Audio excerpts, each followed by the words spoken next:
بہت بڑا universal truth اللہ تعالیٰ نے ریویل کیا ہے سورہ الزخرف آیت نمبر 33 سے 35 میں، وَلَوْلَا أَن يَكُونَ النَّاسُ أُمَّةً وَاحِدَةً، اور اگر یہ ڈر نہ ہوتا کہ سب کے سب ایک امت بن جائیں گے، یعنی سب کے سب یعنی گمراہی کا راستہ اختیار کر لیں گے، ایک ہی گمراہی پہ سب جمع ہو جائیں گے،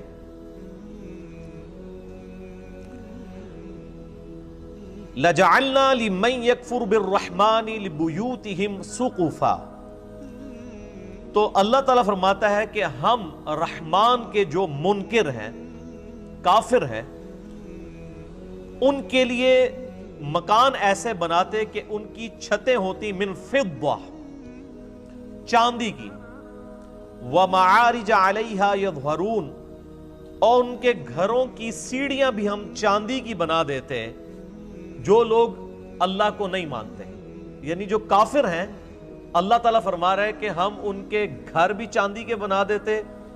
ان کے گھروں کی سیڑھیاں بھی چاندی کی بنا دیتے، وَلِبُيُوتِهِمْ أَبْوَابًا وَسُرُرًا عَلَيْهَا يَتَّكِئُونَ، اور ان کے گھر کے دروازے بھی چاندی کے بنا دیتے، اور ان کے وہ تخت بھی جن پر وہ تکیہ لگائے بیٹھے ہیں وہ بھی چاندی کے بنا دیتے، وَزُخْرُفًا، اور یہ سب چیزیں سونے کی بھی بنا دیتے۔ یہی لفظ ہے زخرف جس کی وجہ سے اس سورت کا نام سورہ الزخرف ہے۔ اللہ تعالیٰ فرماتا ہے اگر اس بات کا ڈر نہ ہوتا کہ سب کے سب لوگ ہی کافر ہو جائیں گے، کافروں کی جو شہانہ زندگی کو دیکھ کر، تو ہم جتنے کافر ہیں ان کے گھر چاندی کے بنا دیتے، ان کے گھروں کے دروازے چاندی کے بنا دیتے،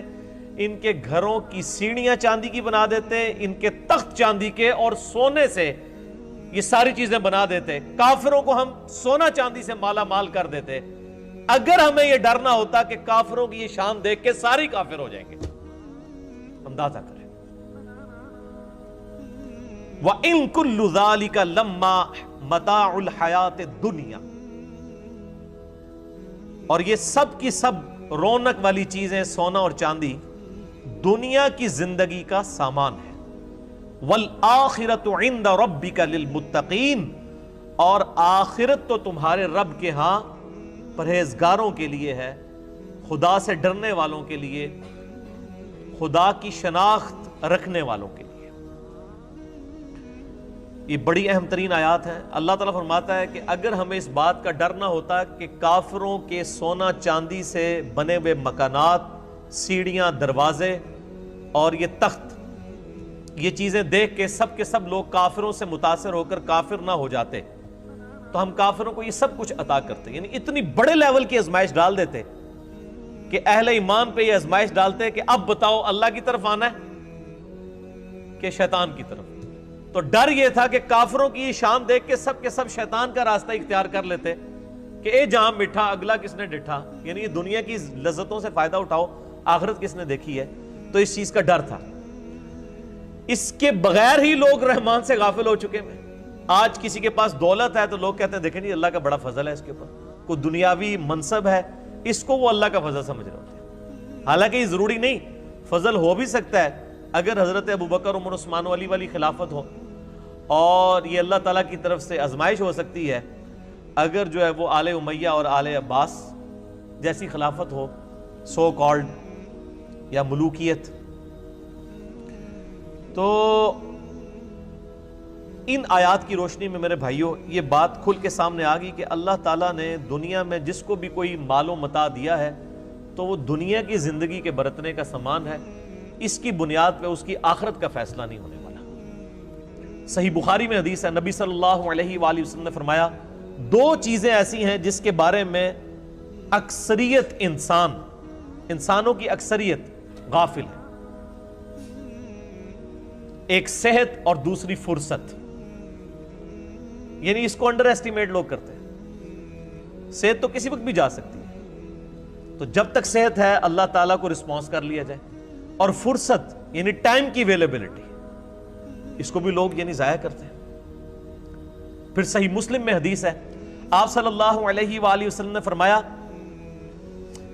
کہ دنیا اور آخرت کی مثال اس طرح ہے جیسے کوئی سمندر میں انگلی ڈبوئے، اس کے ساتھ جو پانی لگتا ہے وہ دنیا کی زندگی ہے، اور سمندر انفینٹ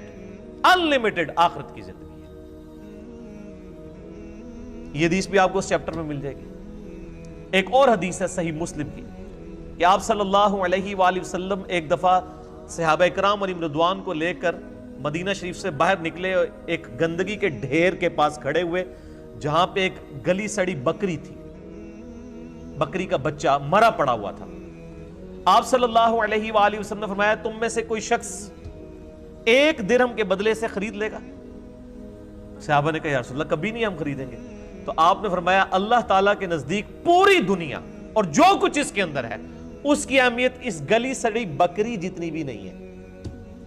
جسے تم 1 درہم میں خریدنا پسند نہیں کرو گے۔ اللہ تعالیٰ، یعنی تم اسے پسند نہیں کر رہے، اللہ کے نزدیک دنیا اس سے بھی زیادہ حقیر ہے جس کے اوپر لوگ مرتے ہیں۔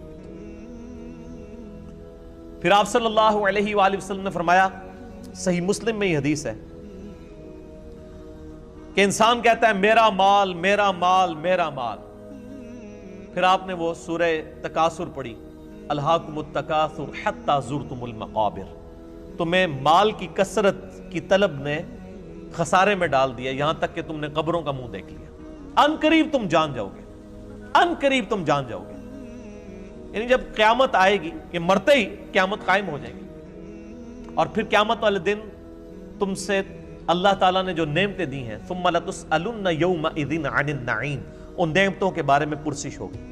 تو صحیح مسلم کے الفاظ ہیں، آپ صلی اللہ علیہ وآلہ وسلم نے فرمایا انسان کہتا ہے میرا مال میرا مال میرا مال، حالانکہ اس کا مال تو وہ ہے جو اس نے کھا لیا یا پہن کر بوسیدہ کر دیا، باقی جو کچھ بچ گیا وہ تو اس کے وارثوں کا مال ہے جو اس کے مرنے کے بعد بانٹیں گے۔ پھر بخاری اور مسلم دونوں میں یہ حدیث موجود ہے، آپ صلی اللہ علیہ وآلہ وسلم نے فرمایا ابن آدم کے پاس اگر سونے کی 2 وادیاں ہوں تو وہ تمنا کرے گا میرے پاس تیسری بھی آ جائے، اس کا پیٹ صرف قبر کی مٹی بھرے گی۔ پھر بخاری اور مسلم کی متفقن علیہ حدیث ہے، آپ صلی اللہ علیہ وآلہ وسلم نے ارشاد فرمایا انسان کے 3 دوست ہیں، ایک ہی اس کے ساتھ قبر میں جاتا ہے اور وہ اس کے اعمال ہیں، باقی اس کے 2 دوست باہر رہ جاتے ہیں، اس کے رشتہ دار اور اس کا مال، یہ باہر ہی رہ جاتے ہیں، قبر میں صرف اعمال جاتے ہیں جو اس نے کیے، نیک یا برے۔